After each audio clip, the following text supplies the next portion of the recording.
নবী সাল্লাল্লাহু আলাইহি ওয়াসাল্লামের জন্মদিবস উপলক্ষে তারা জশ্নে জুলুস করে, তারা খিচুড়ি পাকায়, তারা আতশবাজি ফুটায়, তারা বিভিন্ন বিদআত কাজ তারা করতে শুরু করে। অথচ এগুলা করে তারা বোঝায় যে আমরা নবীর আশিক।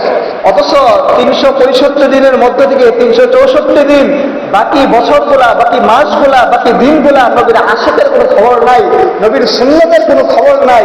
নবী আলাইহিস সালাতু ওয়াস সালামের প্রতি যে একবার দুরূদ পাক প্রেরণ করবে, ওইটার প্রতি কোনো খবর নাই। এবং 12 রবিউল আউয়াল আসলে, রবিউল আউয়াল মাস আসলে তারা নবীর আশিক আশিক বলে চিল্লায় দাবি করতে থাকে। অথচ যদি প্রকৃত হাকিকতে যদি আপনি খুঁজেন, ওরা আসলে কোনোদিন নবীর আশিক হতে পারে না। কারণ নবী সাল্লাল্লাহু আলাইহি ওয়াসাল্লাম বলেছেন, নবীর আশিক হবে তারাই যারা আমি মুহাম্মদ সাল্লাল্লাহু আলাইহি ওয়াসাল্লামকে সর্বদাই হাত লগ্নে, সারা বছর, সারা মাস, সারা দিন যারা আমাকে স্মরণ করবে, যারা আমার প্রতি দুরূদ পাঠ করবে, যারা আমার প্রতি সুন্নত, আমার সুন্নতকে আঁকড়ে ধরবে, তারাই প্রকৃত আশিক হবে। ونتوكل عليه ونعوذ بالله من شرور أنفسنا ومن سيئات أعمالنا من يهده الله فلا مضل له ومن يضلله فلا هادي له ونشهد أن لا إله إلا الله وحده لا شريك له ونشهد أن سيدنا ومولانا محمدا عبده ورسوله أما بعد فأعوذ بالله من الشيطان الرجيم بسم الله الرحمن الرحيم لقد كان لكم في رسول الله أسوة حسنة لمن كان يرجو الله واليوم الآخر وذكر الله كثيرا وقال رسول الله صلى الله عليه وسلم كل أمتي يدخلون الجنة إلا من أبى قيل من يا أبا يا رسول الله قال من أطاعني دخل الجنة ومن عصاني فقد أبى أو كما قال عليه الصلاة والسلام اللهم صل على محمد وعلى آل محمد كما صليت على إبراهيم وعلى آل إبراهيم إنك حميد مجيد اللهم بارك على محمد وعلى آل محمد كما باركت على إبراهيم وعلى آل إبراهيم إنك حميد مجيد سبحانك لا علم لنا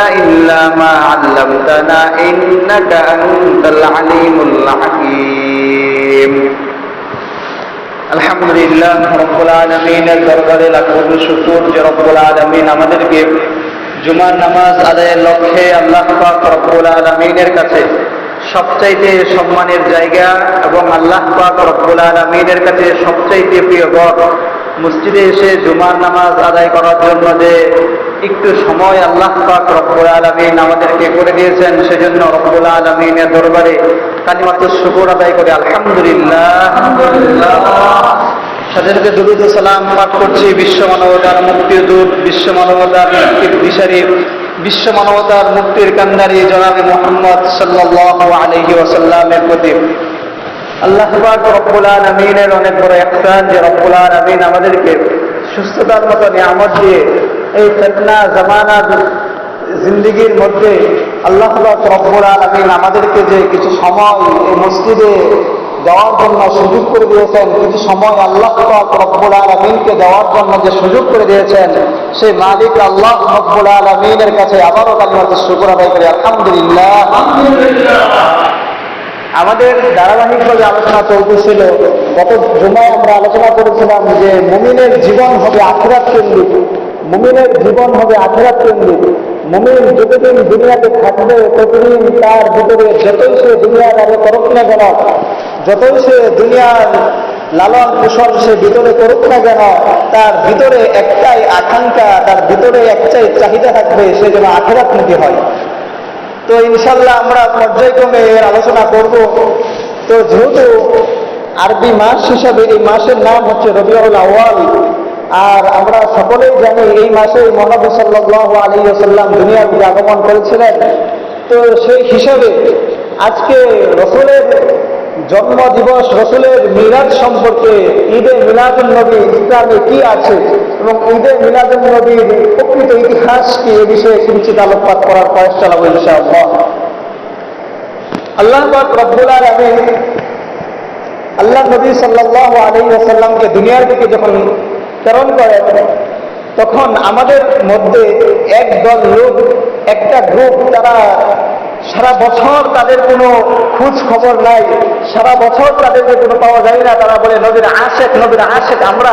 অথচ রবিউল আউয়াল মাস আসলে, ঈদে মিলাদুন নবী আসলে তারা 12ই রবিউল তারা নবীর আশেক আশেক করে তারা দাবি করতে থাকে।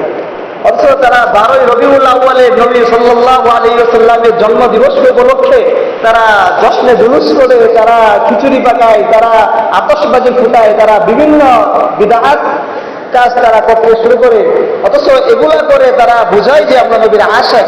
অথচ 365 দিনের মধ্য থেকে 364 দিন, বাকি বছরগুলা, বাকি মাসগুলা, বাকি দিনগুলা নবীর আশেকের কোনো খবর নাই, নবীর সুন্নতের কোনো খবর নাই। নবী আলাইহিস সালাতু ওয়াস সালামের প্রতি যে একবার দুরূদ পাক প্রেরণ করবে, ওইটার প্রতি কোনো খবর নাই। এবং 12ই রবিউল আউয়াল আসলে, রবিউল আউয়াল মাস আসলে তারা নবীর আশেক আশেক বলে চিল্লায় দাবি করতে থাকে। অথচ যদি প্রকৃত হাকিকতে যদি আপনি খুঁজেন, ওরা আসলে কোনোদিন নবীর আশেক হতে পারে না।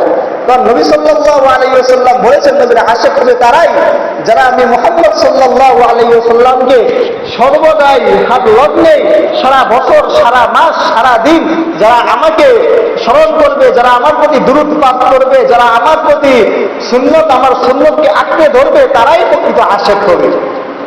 তো এই বিষয় সম্পর্কে কিঞ্চিত সংক্ষিপ্ত সময়ের মধ্যে ইনশাআল্লাহ আলোচনা করব। আল্লাহ পাক রব্বুল আলামিন সূরা মায়েদার মধ্যে হযরত ঈসা আলাইহিস সালাতু ওয়াস সালামের জামানার একটা ইতিহাসকে উদ্ধৃতি দিয়ে আল্লাহ পাক রব্বুল আলামিন বলতেছেন, হাল ইয়াস্তাতিউ রাব্বুকা আন ইউনাজ্জিলা আলাইনা মাইদাতান মিনাস সামা। হযরত ঈসা আলাইহিস সালাতু ওয়াস সালামের অনুসারী লোকদেরকে বলতেছেন, তাদের সম্প্রদায়ের লোকেরা ঈসা নবীকে বলেন, হে ঈসা, তোমার সম্প্রদায় কি পারবে আই ইউনাজ্জিলা আলাইনা মাইদাতান মিনাস সামা, আসমান থেকে আমাদের জন্য কোনো খানা প্রেরণ করতে? মাইদাতুন শব্দের অর্থ আরবিতে দস্তরখান, এক শব্দের অর্থ খানা বিতরণ করা, এক শব্দের অর্থ আসমান থেকে খানা চাওয়া, অর্থাৎ খাদ্য বিতরণ করা। তো ঈসা নবী আলাইহিস সালাতু ওয়াস সালামের সম্প্রদায়ের লোকেরা ঈসা নবীকে বলে, হে ঈসা, তোমার আল্লাহ কি সক্ষম হবে যে আসমান থেকে আমাদের কাছে কোনো দস্তরখান পাঠাবে, কোনো খানা পাঠাবে? তখন ঈসা নবী আলাইহিস সালাতু ওয়াস সালামকে তার সম্প্রদায়ের লোকেরা বলে, ওয়া নুরিদু আন নাকুলা মিনহা ওয়া তাতমাইন্না কুলুবুনা ওয়া না'লামা আন ক্বাদ সাদাকতা ওয়া নাকুনা আলাইহা মিনাশ শাহিদিন। আমরা ঈসা নবী আপনাকে নবী হিসেবে বিশ্বাস করব ততক্ষণ পর্যন্ত, যতক্ষণ না পর্যন্ত আমরা দেখব আপনার আল্লাহ আসমান থেকে আমাদের জন্য খানা পাঠাচ্ছে, আর এটা আমরা দেখব, আর এটা দেখার পরে আমরা আপনাকে ঈসা নবী হিসেবে বিশ্বাস করব।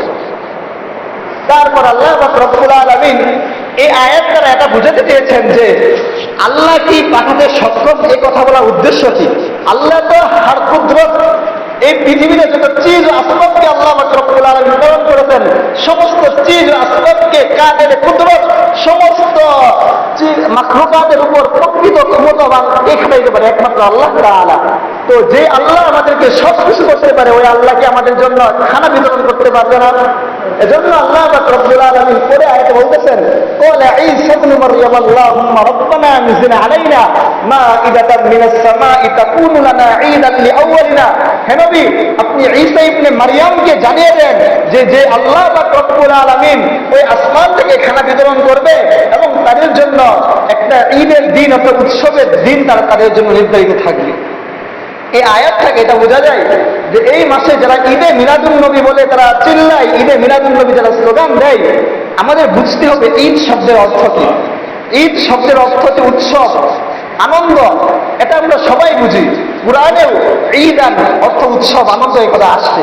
নবী আলাইহিস সালাতু ওয়াস সালামের হাদিসের দিকে যদি আপনি তাকান, আবু দাউদ শরীফের মধ্যে নবী সাল্লাল্লাহু আলাইহি ওয়াসাল্লাম যখন মদিনা শরীফে গেলেন, কদিমা রাসূলুল্লাহ সাল্লাল্লাহু আলাইহি ওয়াসাল্লাম বিল মদিনা, নবী আলাইহিস সালাতু ওয়াস সালাম যখন মদিনা শরীফের মধ্যে গেলেন, তখন দেখলেন আইয়ামে জাহিলিয়াতের যুগের কিছু মানুষ তারা দুই দিনকে কেন্দ্র করে তারা খেলাধুলায় লিপ্ত ছিল। তখন নবী আলাইহিস সালাতু ওয়াস সালাম বলেন, আইয়ামে জাহিলিয়াতের লোকেরা, তোমরা এই দুই দিনকে লক্ষ্য করে, দুই দিনকে উদ্দেশ্য করে তোমরা কেন খেলাধুলায় লিপ্ত থাকো? তখন তারা বলল, মা হাদাল ইয়াওমান, ওই দুই দিন কি? তখন তারা বলল, এই দুই দিন আমাদের উৎসবের দিন। এই দুই দিন মক্কার মদিনার ভিতরে যত জাহিলিয়াত লোক ছিল তারা বিভিন্ন খেলাধুলায় লিপ্ত থাকতো, বিভিন্ন খেল তামাশায় লিপ্ত থেকে এই দুই দিনকে তারা উদযাপন করত। তখন নবী আলাইহিস সালাতু ওয়াস সালাম বলেন, ইন্নাল্লাহ ক্বাদ আবদালা লাকুম বিহা, অর্থাৎ তোমরা যে দুই দিন পালন করতে, ওই দুই দিনের পরিবর্তে আমি তোমাদেরকে যে দুইটা দিন দিব, সেই দুইটা দিনের নাম হবে ইয়াউমুল ফিতর ওয়া ইয়াউমুল ঈদুল উযহিয়া। অর্থাৎ এক নম্বর দিন থাকবে ঈদুল উযহিয়া, অর্থাৎ জিলহজ মাসের 10ম তারিখে, অর্থাৎ 10ম তারিখে যে ঈদকে আমরা উদযাপন করি, ওই ঈদের নাম হলো ঈদুল উযহিয়া। আর রমজানের রোজা পালন করার পর যে ঈদকে আমরা পালন করি, সেই ঈদের নাম হলো ঈদুল ফিতর। নবী আলাইহিস সালাতু ওয়াস সালাম আবু দাউদ শরীফের এই হাদিস দ্বারা এটাই বুঝাতে চেয়েছেন যে, হে মদিনার আইয়ামে জাহিলিয়াতের লোকেরা, তোমরা দুই দিনকে খেলাধুলায় লিপ্ত থাকো, উৎসব আনন্দের মধ্যে উদযাপন করতে থাকো, তো এটা তো গুনার কাজ। তো ওই হিসাবে ওই দুই দিনের পরিবর্তে আমি তোমাদেরকে যে দুইটা দিন দিচ্ছি, একটা হলো ঈদুল ফিতর আর একটা হলো ঈদুল আযহা। এই দুইটা দিন আমি তোমাদের জন্য উৎসবের দিন হিসেবে নির্ধারণ করে দিয়েছি। অতএব এই দুই দিন, অনেকে বলে ইসলামের মধ্যে আনন্দ নাই, ইসলামের মধ্যে উৎসব নাই। না না, ভুল। ইসলামের মধ্যে আনন্দ আছে, ইসলামের মধ্যে উৎসব আছে, কিন্তু এটা আমরা উদযাপন করতে পারি না, উদযাপন করার সিস্টেম আমরা জানি না। এজন্য নবী আলাইহিস সালাতু ওয়াস সালাম দুইটা দিন আমাদের জন্য বরাদ্দ করছেন, ঈদুল ফিতর ও ঈদুল উযহিয়া, নয়তো ঈদুল আযহা, ঈদুল ফিতর কোনোদিন আসতো না। তো আমাদের প্রথম নাম্বার ছিল ঈদ শব্দের অর্থ কি। দ্বিতীয় নাম্বার হচ্ছে ঈদে মিলাদুন নবী বলতে কি বুঝি। মিলাদ শব্দের অর্থ হলো জন্মদিবস। ঈদে মিলাদুন নবী অর্থ হচ্ছে নবী আলাইহিস সালাতু ওয়াস সালামের জন্ম দিবসকে কেন্দ্র করে নবী আলাইহিস সালাতু ওয়াস সালামের জন্ম কেন্দ্রিক যত আলোচনা করা হয়, সমস্ত আলোচনাকে, সমস্ত ইতিহাসকে বলা হয় ঈদে মিলাদুন নবী। আর সিরাতুন নবী বলা হয় নবী আলাইহিস সালাতু ওয়াস সালামের জীবনের 63 বছরের যত প্র্যাকটিক্যাল, যত নমুনা ছিল, নবী আলাইহিস সালাতু ওয়াস সালামের সিরাত, অর্থাৎ নবী আলাইহিস সালাতু ওয়াস সালামের আখলাক কেমন ছিল, মুআমালাত কেমন ছিল, মুশারাত কেমন ছিল, এই সমস্ত থেকে নিয়ে তা পর্যন্ত নবী আলাইহিস সালাতু ওয়াস সালামের সমস্ত জিনিসকে বলা হয় সিরাত। আর নবী আলাইহিস সালাতু ওয়াস সালামের জন্মদিবসকে বলা হয় মিলাদ। অতএব সিরাত আর মিলাদ দুই জিনিস। অতএব আমরা সিরাতকে পালন করব, কিন্তু মিলাদকে আমরা উদযাপন করব না। প্রিয় মুসলিয়ানে কেরাম, ভালো করে বুঝে, ঈদে মিলাদুন নবী এটা জানার নাম, ঈদে মিলাদুন নবী পালনের নাম না। আর সিরাতুন নবী পালনের নাম, সিরাতুন নবী জানার নামও, সিরাতুন নবী পালনের নামও। অতএব আজ আমরা এত আফসোস, আজ আমরা উল্টাটা করি, মিলাদুন নবী উদযাপন করি কিন্তু সিরাতুন নবী জানি না, মিলাদুন নবীও জানি না, কিন্তু নবীর আশিক বলে 12ই রবিউল আউয়াল মাস আসলেই জশ্নে জুলুসের নামে একদল আশিক দল তারা খিচুড়ি পাঠায়, খিচুড়ি পাকাইতে ডেকের পর ডেক নবী আলাইহিস সালাতু ওয়াস সালামের নবী ইয়া নবী সালাম আলাইকা বলে কত গুনার কাজ যে করতে থাকে, বেপরদা নারী পুরুষ একসাথে মিশে কত গুনার কাজ করে, আবার তারা বলে তারা নাকি নবীর আশিক। অথচ আমাদের উচিত ছিল সিরাত নিয়ে আলোচনা করা, সিরাত জানা, নবী আলাইহিস সালাতু ওয়াস সালামের সিরাত আমাদেরকে জানা, সিরাত নবী আলাইহিস সালাতু ওয়াস সালামের জীবন চরিত্র কেমন ছিল এটা আমার আপনার জিন্দেগির মধ্যে ফিট করা, এটা আমাদের উচিত ছিল। অথচ আমরা এটা না করে নবীর মিলাদ নিয়ে আমরা বলে আছি। হ্যাঁ, ঈদে মিলাদুন নবী, নবী আলাইহিস সালাতু ওয়াস সালামের মিলাদ সম্পর্কে, মিলাদ এটা জানা প্রত্যেকটা মুসলমানের অত্যন্ত অপরিহার্য একটা বিষয়, তা ঠিক। কিন্তু এটা জেনে সিরাত আমরা মানবো, কিন্তু নবীর মিলাদ জেনে নবী আলাইহিস সালাতু ওয়াস সালামের মিলাদুন নবী 12 রবিউল আউয়াল শুধু একদিনকে কেন্দ্র করে নবীর আশিক বলে আমরা দাবি করব, এটা মুসলমানের কাম্য নয়। এজন্য আরেকটা বিষয় হচ্ছে ঈদে মিলাদুন নবীর যে 12ই রবিউল আউয়াল যে প্রকৃত, এই যে সচরাচর আমাদের দুনিয়ার মধ্যে দেখা যায় জশ্নে জুলুস, একদল গান বাজনা করে ইয়া নবী সালাম আলাইকা খিচুড়ি পাকা, এর সিস্টেমটা আসলো কোথা থেকে?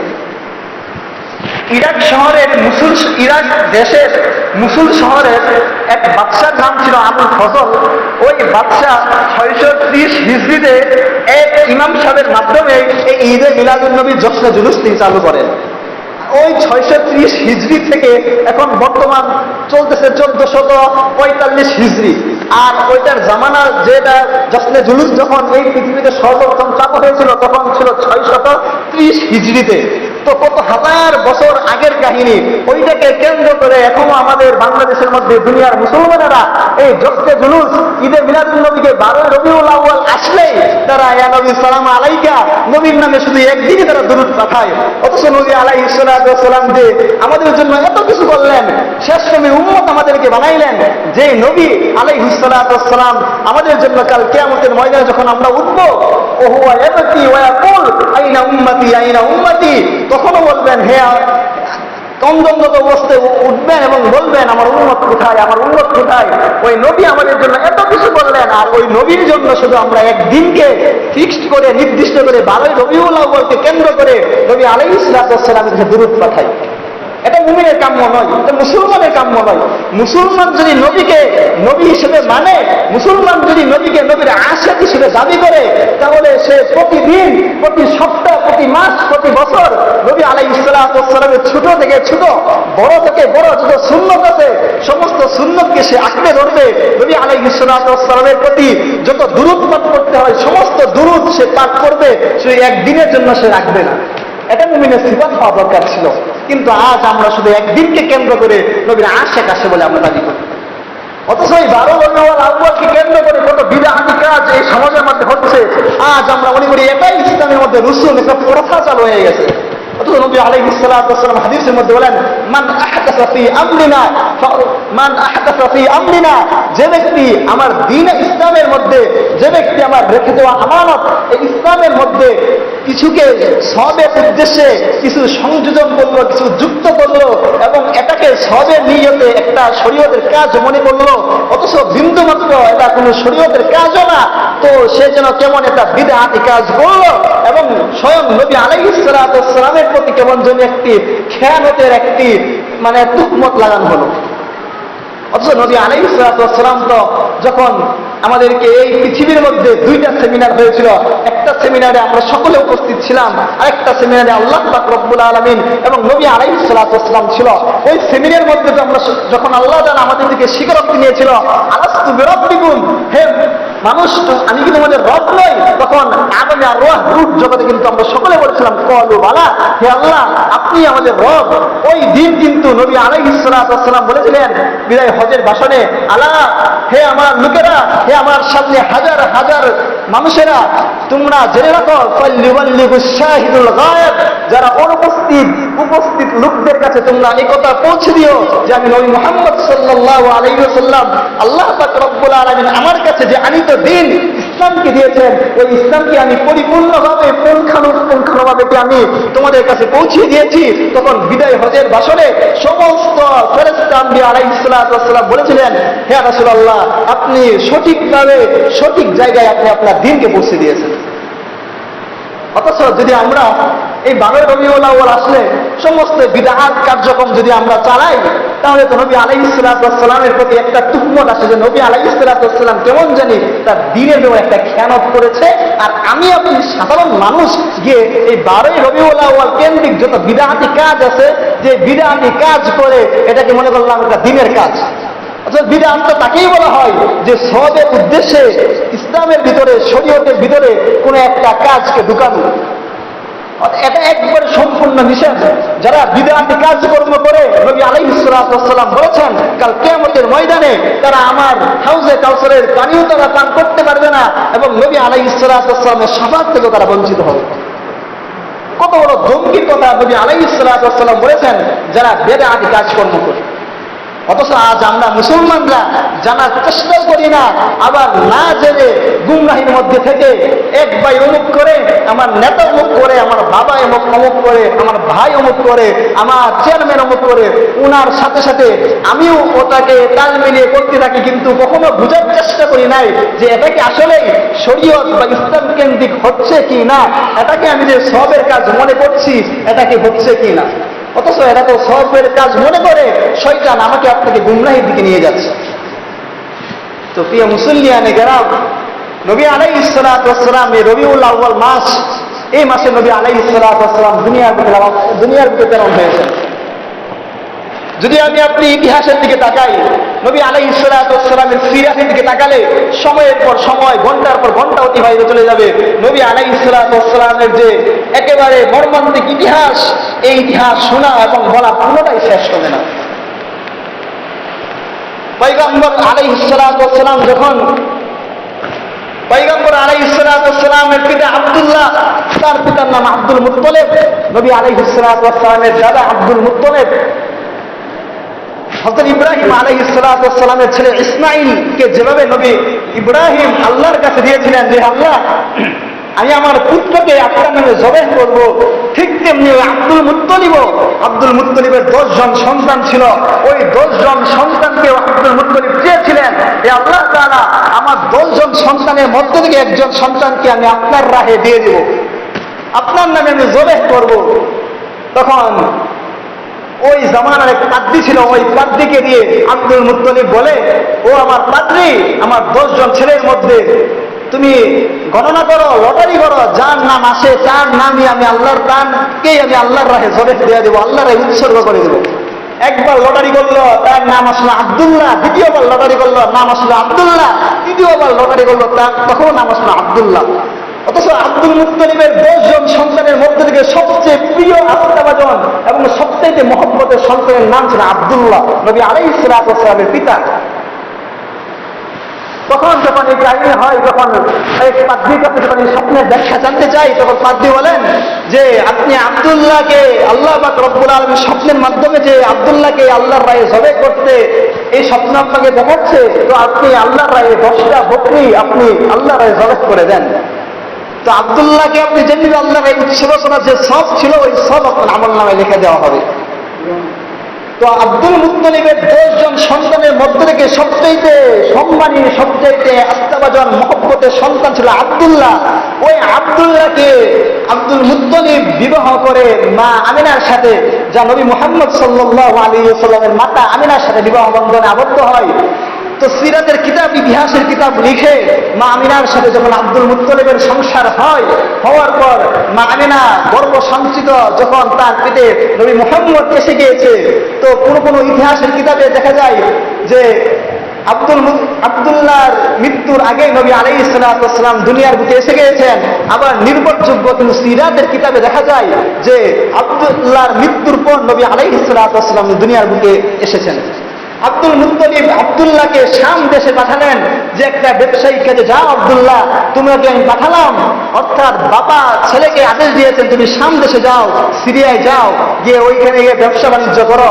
তখন আব্দুল মুত্তালিব আব্দুল্লাহকে শাম দেশে পাঠালেন ঠিক, কিন্তু শাম দেশ থেকে আর মদিনায় আব্দুল্লাহ ফিরে আসতে পারে নাই।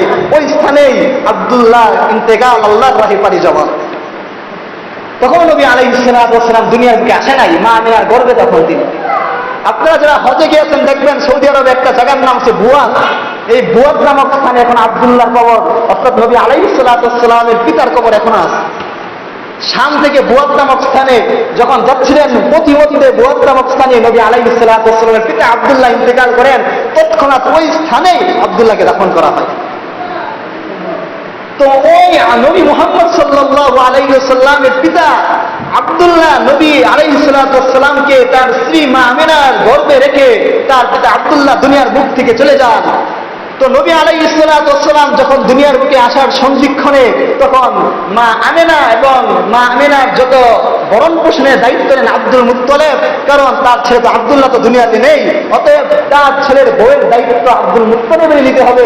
আব্দুল মুত্তালিব যখন নেই, যারা আমরা ঈদে মিলাদুন নবীকে পালন করতে চাই, 12 রবিউল আউয়াল আমরা আশেক নবীকে দাবি করি, অথচ আমাদের প্রকৃত ইতিহাস তো জানা দরকার ছিল যে মা আমিনার গর্ভে যখন নবী আলাইহিস সালাতু ওয়াস সালাম আসলেন, তখন নবী আলাইহিস সালাতু ওয়াস সালামের মা আমিনাকে জিজ্ঞাসা করা হলো যে স্বাভাবিকভাবে কোনো মায়ের গর্ভে যখন সন্তান আসে, ওই মায়ের শরীর ভার হয়ে যায়, ওই মা কোনো সময় গভীর এবং অনেক ভারী জিনিসে উঁচু করতে পারে না। কিন্তু নবী আলাইহিস সালাতু ওয়াস সালামের মা আমিনা তখনও কলসি দিয়ে পানি আনতো। তখন গ্রামের লোকেরা, আরবের লোকেরা তাকে জিজ্ঞেস করতো, হে আমেনা, তোমার গর্ভে তো তোমার সন্তান, তুমি কিভাবে এত বাড়ি বাড়ি উঁচু কলস নিয়ে তুমি এক জায়গা থেকে আরেক জায়গায় যাও? তোমার কাছে কি একটু ভার মনে হয় না? তখন মা আমেনা বলে, আমার কাছে যত কঠিন যত ভারী জিনিসটাই থাকুক না কেন, আল্লাহ পাক রব্বুল আলামিন আমার পেটে এমন একটা সন্তান দিয়েছেন যে সন্তানের কারণে যত ভারী জিনিসটাই থাকুক না আমার কাছে অতি হালকা মনে হয়। সুবহানাল্লাহ, কত বড় কথা! তো যারা নবীর আশিক 12 রবিউল আউয়াল দাবি করে, তারা কি তাদের স্ত্রী, তাদের মা, তাদের বোন, তারা কি যখন বাচ্চা গর্ভ সংকীর্ণ হয়, যখন ওই মার পেটে বাচ্চা থাকে, তখন কি তারা হালকা মনে করে? হালকা মনে করে না। আজ দুনিয়ার অবস্থা কিন্তু এরকম, সব মারাই, সব বোনরাই তারা কিন্তু ভারী এবং একটা কষ্টদায়ক একটা জিনিসের অনুভব করে। অতএব এক জিনিসকে আমরা আশিক হিসেবে দাবি করবো, আরেক জিনিসকে আশিক হিসেবে দাবি করবো না, এটার না মুসলমান হতে পারে না। তো নবী আলাইহিস সালাতু ওয়াস সালামের মা আমিনা যখন গোসল করতে যেতেন, তো আমিনার গোসলখানার পর, গোসল করে আসার পর আরেকজন যখন গোসল করতে যেতেন, পুরা গোসলখানা নবী আলাইহিস সালাতু ওয়াস সালামের মা, নবী আলাইহিস সালাতু ওয়াস সালামের বরকতে এত সুগন্ধময় হতো, পুরা এলাকা ছড়িয়ে যেত। এবং বলল যে, এবং লোকেরা বলাবলি করতো, আব্দুল মুত্তালিবের ছেলে আব্দুল্লাহ কোন মেয়েকে বিবাহ করিয়েছে যে তার সুগন্ধিতে পুরা আরবের প্রতিটা গ্রামে গ্রামে তার সুগন্ধি ছড়িয়ে গিয়েছে। কত বরকতময় ছিল। নবী আলাইহিস সালাতু ওয়াস সালামের মা বলেন, আমিনা বলেন, আব্দুল্লাহ মুহাম্মদ সাল্লাল্লাহু আলাইহি ওয়াসাল্লাম যখন দুনিয়ার বুকে আসলেন, তখন আমি দেখলাম আমার পেট থেকে এমন একটা সুগন্ধিযুক্ত জিনিস বের হচ্ছে, এমন একটা ফুটফুটে সুন্দর বাচ্চা বের হচ্ছে, যা ইতিপূর্বে কোনো মানুষ কেন, কোনো জিন, কোনো চিজ আসবাব, কোনো মাখলুক, কোনো এই জিনিস তারা দেখে নাই। আর এমন সুগন্ধিযুক্ত কোনো সুগন্ধি তারা কোনোদিন তারা সুঘ্রাণে নেয় নাই। আজকে আমাদের বাচ্চার কি হালত! আজ আমরা নবীর আশিক 12 রবিউল আউয়াল দাবি করি, অথচ আমার মার, আমার বোনের, আমার স্ত্রীর যদি কোনো বাচ্চা হয়, স্বাভাবিকভাবে তারা বাচ্চা হওয়ার পরে কান্নাকাটির মধ্যে লিপ্ত থাকে। অত নবী আলাইহিস সালাতু ওয়াস সালাম মা আমিনার গর্ভে যখন বের হলেন, তখন দুনিয়ার বুকে যখন আসলেন, নবী আলাইহিস সালাতু ওয়াস সালাম আসমানের দিকে তাকিয়ে শাহাদাত পাঠ করলেন। তখন ওই ছোট বাচ্চাকে শাহাদাত কে শিখালেন? শুধু তাই নয়, নবী আলাইহিস সালাতু ওয়াস সালামের মা আমিনা এত করুণ ইতিহাস, জামাই নাই, অর্থাৎ নবী আলাইহিস সালাতু ওয়াস সালাম দুনিয়ার বুকে আসছে, সকলে চিন্তা যে ওই মুহাম্মদকে কে খাওয়াবে, মুহাম্মদকে কে পড়াবে, মুহাম্মদের তো বাবা আব্দুল্লাহ দুনিয়ার বুকে নাই। অথচ ওই জামানার মধ্যে মক্কার সবচেয়ে বড় গভর্নর ছিল আব্দুল মুত্তালিব। তখন ওই আব্দুল মুত্তালিব ছিল, আব্দুল মুত্তালিব বলেছে, আমার নাতিন অর্থাৎ আমার আব্দুল্লাহর ছেলে মুহাম্মদ সাল্লাল্লাহু আলাইহি ওয়াসাল্লাম দুনিয়ার বুকে থাকবে, অর্থাৎ আমি যতদিন থাকবো ততদিন সে আমার আশ্রয়স্থলে সে বসবাস করবে, আমার আশ্রয়স্থলে সে বাঁচতে থাকবে। নবী আলাইহিস সালাতু ওয়াস সালাম যখন একটু বড় হলেন, 4 থেকে 5 বছর, তখন আরবের একটা সিস্টেম আছে, যেমন আমাদের গ্রাম থেকে মানুষ শহরে যায় একটু উচ্চ শিক্ষার জন্য, উচ্চ ভাষার জন্য, উচ্চ শিক্ষিত হওয়ার জন্য মানুষ যেমন একটু শহর থেকে শহর একেবারে উঁচু শহরে যখন যায়, ঠিক তেমনি আরবেরও একটা সিস্টেম ছিল। আরবের যখন কোনো বাচ্চা হতো, তখন ওই আরবের বাচ্চারাকে গ্রাম থেকে নিয়ে শহর দিকে পাঠানো হতো, যেন করে তারা ভালো ভালো ভাষা শিখতে পারে এবং ভালো ভালো জ্ঞান তারা শিখতে পারে। নবী আলাইহিস সালাতু ওয়াস সালামকেও ঠিক তেমনিভাবে যখন নবী আলাইহিস সালাতু ওয়াস সালাম মদিনার বুকে আগমন করলেন, নবী আলাইহিস সালাতু ওয়াস সালাম মক্কার বুকে যখন প্রেরণ হলেন, নবী আলাইহিস সালাতু ওয়াস সালামকে দুধ পান কে করাবে? অর্থাৎ আরবের একটা সিস্টেম ছিল যে একদিন একটা বাজার হতো মক্কার মধ্যে, মসজিদে মদিনার মধ্যে, সমস্ত ছোট ছোট বাচ্চাদেরকে শুয়ে দিত। শুয়ে দেওয়ার পর তার পিতামাতা দাঁড়িয়ে থাকতো এবং অন্যান্য ঘুরতেন যাত্রীরা, অর্থাৎ যারা দুধ পান করায়, তারা এসে বাচ্চা দেখে মানে আপনার দাম ঠিক করে ওই বাচ্চাকে নিয়ে যেত। তারপর রাসূল কারীম সাল্লাল্লাহু আলাইহি ওয়াসাল্লাম যখন মা আমিনা রাসূল কারীম সাল্লাল্লাহু আলাইহি ওয়াসাল্লামকে মসজিদে নববীর মধ্যে 4 থেকে 5 বছর বয়সে শুয়ে রাখলেন, নবী আলাইহিস সালাতু ওয়াস সালামের সাথে সকল শিশুকে, সকল যাত্রীরা নিয়ে যাচ্ছে, কিন্তু নবী আলাইহিস সালাতু ওয়াস সালামকে কেউ নিচ্ছে না। তারপর যখন হালিমাতুস সাদিয়া আসলেন, বা হালিমাতুস সাদিয়া আসার পর হালিমাতুস সাদিয়ার সাথে হালিমাতুস সাদিয়ার জামাইও আসছিলেন, তার স্বামীও আসলেন। তার আসল করে দেখেন যে মদিনার মধ্যে, মসজিদ নববীর মধ্যে আরো তো অন্যান্য শিশু ছিল, সমস্ত শিশুদেরকে সকল দাপিয়ে নিয়ে গিয়েছে, কিন্তু মুহাম্মদকে তো কেউ নেয় নাই। কারণ কি? মোহাম্মদকে তো নিবে কি কারণে? মোহাম্মদের পিতাও নাই। মোহাম্মদকে তো নিলে তো টাকা দিতে হবে, যে আমি 2 বছর দুধ পান করাবো, ওই 2 বছরের যত খরচ আছে সমস্ত খরচ আমাকে দিতে হবে, এবং আমি যাত্রী যে দুধ পান করাইছি ওই যাত্রীর আলাদা খরচও বহন করতে হবে। অন্তর মোহাম্মদের তো পিতাই নাই, ওই মোহাম্মদকে কে নিবে? কি আফসোস! নবী আলাইহিস সালাতু ওয়াস সালামের মা যখন এটা দেখলেন যে আজ আমার স্বামী নাই, আমার স্বামীর কারণে আমার ছেলের প্রতি মানুষের একটা এমন একটা তুচ্ছতাচ্ছিল্য ভাব, এমন একটা পরিস্থিতি, তখন নবী আলাইহিস সালাতু ওয়াস সালাম যখন এটা দেখলেন, তখন হালিমাতুস সাদিয়া যখন এটা দেখলেন, তখন হালিমাতুস সাদিয়া তার স্বামীকে বললেন, ও আমার স্বামী, দেখো মসজিদে নববীর মধ্যে আরো প্রায় শত শত শিশু ছিল, সমস্ত শিশুকে অন্যান্য যাত্রী সবাই নিয়ে গিয়েছে, কিন্তু এই বাচ্চাটাকে কেউ নিচ্ছে না। তখন হালিমাতুস সাদিয়ার মনে একটু নরম হলো, তার মনটা নরম হওয়ার পর বললেন, আসো আমরা এই বাচ্চাকে নিয়ে নেই। তখন মা হালিমাতুস সাদিয়া আসলেন, সমস্ত কিছু ডিটেলস জানলেন যে ওনার কোনো স্বামী নেই, ওনার কোনো বাবা নাই, ওনার দায়িত্ব বহন করে তার দাদা আব্দুল মুত্তালিব, আর তার শুধু একটা মা আছে, আর কেউ নাই। তখন মা হালিমাতুস সাদিয়া বলেন, আচ্ছা ঠিক আছে, আমি এই শিশুকে দুধ পান করাবো, আমি এই শিশুর দায়িত্ব পালন করবো। নবী আলাইহিস সালাতু ওয়াস সালামের এই সিরাত অত্যন্ত একেবারে বিস্তারিত যদি বলি তাহলে একটা সময় চলে যাবে, আমি সংক্ষিপ্ত আকারে বলতেছি। যখন মা হালিমাতুস সাদিয়া নিলেন নবী আলাইহিস সালাতু ওয়াস সালামকে মসজিদে নববী থেকে, ওই হালিমাতুস সাদিয়ার একটা ছেলে ছিল, নাম হচ্ছে আব্দুল্লাহ, আর নবী মুহাম্মদ সাল্লাল্লাহু আলাইহি ওয়াসাল্লামের নাম ছিল মুহাম্মদ।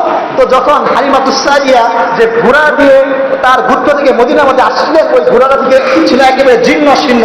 নবী আলাইহিস সালাতু ওয়াস সালামকে যখন নিলেন, তখন মা হালিমাতুস সাদিয়ার ঘোড়াটা এত জুড়ে সমস্ত যাত্রীদের যত ঘোড়া ছিল তাদেরকে পিছনে ফেলে মা হালিমাতুস সাদিয়ার ঘোড়া সবার আগে চলে গেল। তারপর যখন আসলো, তখন তার স্বামী হালিমাতুস সাদিয়ার স্বামী বলল, হে আমার স্ত্রী, ও হে আমার স্ত্রী, তুমি কোন সন্তানকে এনেছো যে সন্তানের বরকতের কারণে আমাদের যে ঘোড়া ছিল, যে বাহন ছিল, ওই বাহন যাওয়ার সময় একেবারে অতি দুর্বল জীর্ণ শীর্ণ ছিল, কিন্তু আসার সময় তার বরকতে সমস্ত জীর্ণ শীর্ণ এবং একেবারে গোছুয়ার যত বড় বড় ঘোড়া ছিল তাদেরকে পিছনে ফেলে মা হালিমাতুস সাদিয়ার ঘোড়া সবার আগে এসে বলল, এটা কোন সন্তান নিয়ে এসেছে। শুধু তাই নয়, নবী আলাইহিস সালাতু ওয়াস সালাম যখন মা হালিমাতুস সাদিয়ার ঘরে ছিলেন, মা হালিমাতুস সাদিয়া বকরি পালন করতো, তখন বকরিকে চাষানোর জন্য বকরিকে মাঠে নিয়ে যখন যেত, তার ছেলে ছিল আব্দুল্লাহ, ওই আব্দুল্লাহ ছিল মুহাম্মদ সাল্লাল্লাহু আলাইহি ওয়াসাল্লাম 4-5 বছর বয়স যখন যেতেন, যাওয়ার পর মা হালিমাতুস সাদিয়ার বকরির উড়ানগুলো একেবারেই খালি ছিল, দুধ দিত না। আগে দেখা যাইত দুধ একেবারেই কম পেত, কিন্তু যখন নবী আলাইহিস সালাতু ওয়াস সালাম মা হালিমাতুস সাদিয়ার ঘরে আসলেন, আসার পর থেকে দেখে যে পরিমাণ দুধ তারা কাম্য ছিল তার চাইতে বেশি ডবল পরিমাণ তাদের ঘরে দুধ, তাই ওই বকরির উলানে আল্লাহ পাক রব্বুল আলামিন দুধ দিতে লাগলো, শুধুমাত্র মুহাম্মদ সাল্লাল্লাহু আলাইহি ওয়াসাল্লামের বরকতে। তখন মা হালিমাতুস সাদিয়ার স্বামী বলে, ওহে আমার স্ত্রী, আমরা ঠিক আছে অর্থে আমরা অন্যান্য শিশুর মতো যাত্রী হিসাবে আমরা টাকা কম পাবো, ঠিক আছে, তার পিতা নাই, এটা ঠিক আছে, এটা আমরা জানি, কিন্তু এই নবী মুহাম্মদ আমাদের ঘরে আসার পর থেকে এত বরকত আল্লাহ তাআলা আমাদেরকে দিচ্ছেন, অন্যান্য কোনো যাত্রী অন্য কোনো সাধারণ কোনো মানুষের ঘরে এই বরকত আসা একেবারেই অসম্ভব। ওই নবী মুহাম্মদ সাল্লাল্লাহু আলাইহি ওয়াসাল্লাম এই মাসে আমাদের কাছে এসেছিলেন। শুধু তাই নয়, নবী আলাইহিস সালাতু ওয়াস সালাম যখন হালিমাতুস সাদিয়ার ছেলে আব্দুল্লাহর সাথে এক মাঠে গেলেন, যাওয়ার পর নবী আলাইহিস সালাতু ওয়াস সালামের জিবরাইল আমিন আসলো। দেখেন, প্রতিটা মানুষের অন্তরের ভিতরে 2টা গোষ্ঠের টুকরা থাকে, একটা সাদা আর একটা কালো। কালো গোষ্ঠের টুকরার দ্বারাই মানুষ গুনাহের দিকে দাবিত হয়, মানুষ হারামের দিকে, মানুষ গুনার দিকে দাবিত হয়, আর সাদা একটা গোষ্ঠের টুকরার দিকে মানুষ নেক কাজের দিকে দাবিত হয়। নবী আলাইহিস সালাতু ওয়াস সালাম যেহেতু আমাদের মতো মানুষ ছিলেন, ওই হিসাবে নবী আলাইহিস সালাতু ওয়াস সালামের ভিতরে ওই 2টা গোষ্ঠের টুকরা ছিল। নবী আলাইহিস সালাতু ওয়াস সালাম বয়স যখন মোটামুটি 6 বা 7, তখন নবী আলাইহিস সালাতু ওয়াস সালাম এর ভাই আব্দুল্লাহর সাথে যখন মাঠে ছাগল চড়ানোর জন্য গিয়েছিলেন, তখন গিয়ে দেখে নবী মুহাম্মদ সাল্লাল্লাহু আলাইহি ওয়াসাল্লামের কাছে জিবরাইল আমিন এসে নবী আলাইহিস সালাতু ওয়াস সালামের বক্ষকে বিতরণ করে তার আপকা শাক্কা সদর দু মর্তবা হুয়া, নবী আলাইহিস সালাতু ওয়াস সালামের বক্ষ বিতরণ 2 বার হয়েছিল। প্রথমবার যখন হালিমাতুস সাদিয়ার গর্ভে এসেছিলেন, তখন তার গুষ্ঠ থেকে, তার কল্প থেকে, সিনা থেকে, কালো গুষ্ঠের টুকরা থেকে নিয়ে জমজমের পানি দিয়ে নবী আলাইহিস সালাতু ওয়াস সালামের অন্তরটাকে সুসজ্জিত করে আবার ওই রাসূল কারীম সাল্লাল্লাহু আলাইহি ওয়াসাল্লামের সিনা মুবারকে, বক্ষ মুবারকে জিবরাইল আমিন ফিট করে দিলেন। এটা বুঝাতে চেয়েছেন যে হে নবী মুহাম্মদ, তখনও কিন্তু মুহাম্মদ সাল্লাল্লাহু আলাইহি নবী হন নাই, তখন বয়স মাত্র 6 থেকে 7। এটা বোঝাচ্ছে যে হে এই সন্তান যতদিন দুনিয়াতে থাকবে, এই সন্তান যদি বড় হয় তাহলে আল্লাহ পাক রব্বুল আলামিন তাকে নবী হিসাবেই কবুল করবে, নবী হিসাবেই মনোনীত করবে। এটাই তার একটা অন্যতম আলামত।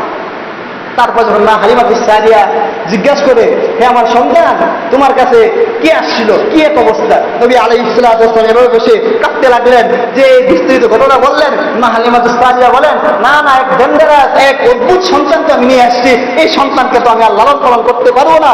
আবার গিয়েছে মক্কায়, মক্কায় গিয়ে মা আমিনার কাছে আবার দিয়ে আসছে যে হে আমিনা, তুমি তোমার সন্তানকে রাখো। তোমার সন্তান আমার কাছে আসার পর থেকে আমার বকরির উলাতে দুধ আসতে লাগলো, আমার ঘোড়াগুলো একেবারে শক্তিশালী হতে লাগলো, এবং তোমার ছেলের ভিতরে কে জানিয়ে এসে তোমার ছেলের বুককে ফেরে তোমার ছেলের বুকের মধ্যে কি দিয়েছে এবং কি নিয়ে গিয়েছে। এরকম আশ্চর্যজনক জিনিস আমরা দেখিও নাই, আর এরকম আশ্চর্যজনক জিনিস যেন না দেখি, ওই হিসেবে তোমার সন্তানকে তুমি নিয়ে নাও। মা আমিনা বলে, হে হালিমাতুস সাদিয়া, কোন জিনিস তোমাকে আমার ছেলে থেকে গাফেল করলো? হালিমাতুস সাদিয়া বলেন, আমি তো এগুলো তো অভ্যস্ত না, এগুলো তো আমার ভিতর ভয় কাজ করে। তোমার ছেলে কি এমন জিনিস যে তোমার ছেলে আমার ঘরে আসার পর থেকে এত কিছু আসতে লাগলো?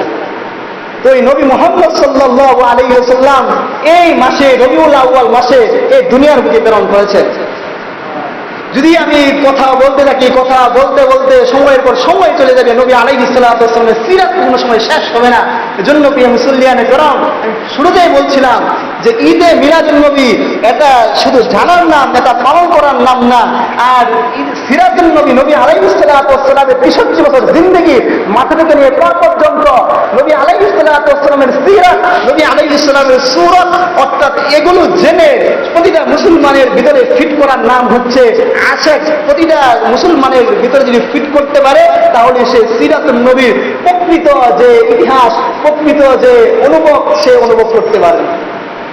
কিন্তু আজ আমরা উল্টা হয়ে গেলাম, ঈদে মিলাদুন নবী আমরা না জেনে 12ই রবিউল আউয়াল কেন্দ্রিক আমরা নবীর আশেক আশেক বলে ঠিকই চিল্লাই, কিন্তু ঠিক পরোক্ষভাবে বিপরীতভাবে যেটা সিরাতুন নবী, যেটা জানার দরকার ছিল, আমার নবী ভাত খেতেন কিভাবে, আমার নবী চলাফেরা করতেন কিভাবে, আমার নবী বাজারে যেতেন কিভাবে, আমার নবী এক ভাই আরেক ভাইয়ের সাথে কথা বলতেন কিভাবে, আমার নবী ইস্তেঞ্জা করতেন কিভাবে, আমার নবী ঘুমাতেন কিভাবে, এগুলো না জেনে আজ শুধু 12ই রবিউল আউয়াল আমরা জানি নবী এদিন আসছে, ওই দিনকে কেন্দ্র করে আশেক আশেক বলে দাবি করি।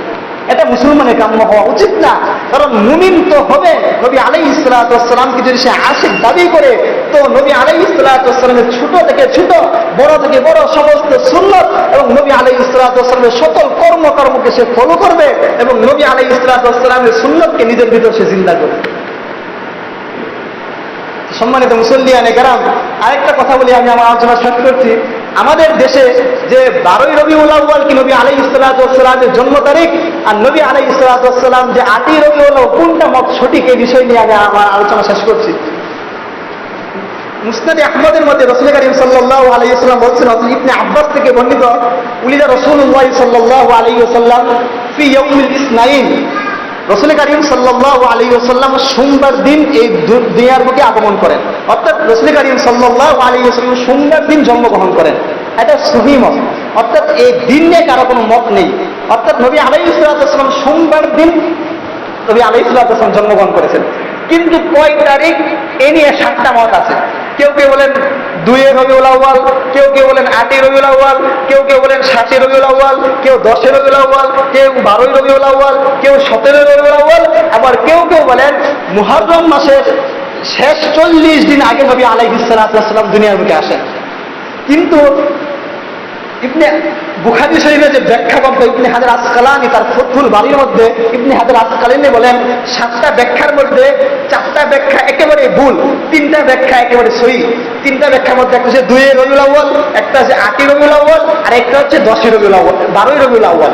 এই 3টা ব্যাখ্যা হচ্ছে মোটামুটি একটু সহি।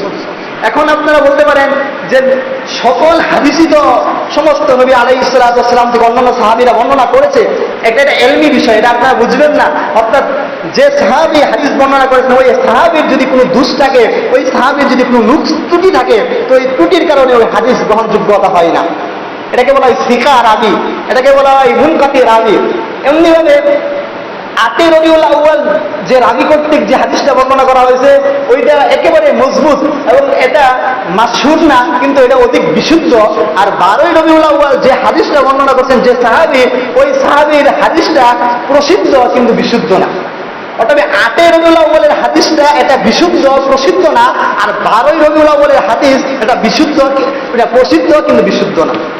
অর্থাৎ যারা আবার দেখবেন যারা বিজ্ঞানী তারা বলে 9 রবিউল আউয়াল, আর 9 রবিউল আউয়াল তারা কোন হিসেবে বলেন? তারা চাঁদের মাস হিসাব করে, চন্দ্র কেন্দ্রিক হিসাব করে তারা বলেন। অর্থাৎ আরবি মাস অনুযায়ী কিন্তু মাগরিবের পর যখন সূর্যোদয় হয় তখন কিন্তু তারিখ চেঞ্জ হয়। অতএব তারা চাঁদের হিসেবে বলেন 9 রবিউল আউয়াল। অর্থাৎ 8 দিন অতিবাহিত হওয়ার পর যখন সন্ধ্যায় আসে ওই 9ম দিনকে তারা যারা চান্দ্রিক হিসেবে তারা গণনা করে তারা বলে 9 রবিউল আউয়াল।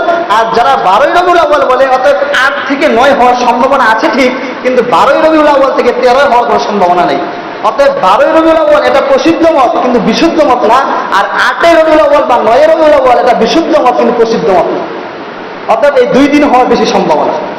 অর্থাৎ এজন্য আমরা 12 রবিউল আউয়াল হোক বা 8 রবিউল আউয়াল হোক, শুধু এক দিনকে কেন্দ্র করে নবী আলাইহিস সালাতু ওয়াস সালামের নামে আমরা দুরূদ পাঠাবো না, নবীর আশিক হবো না।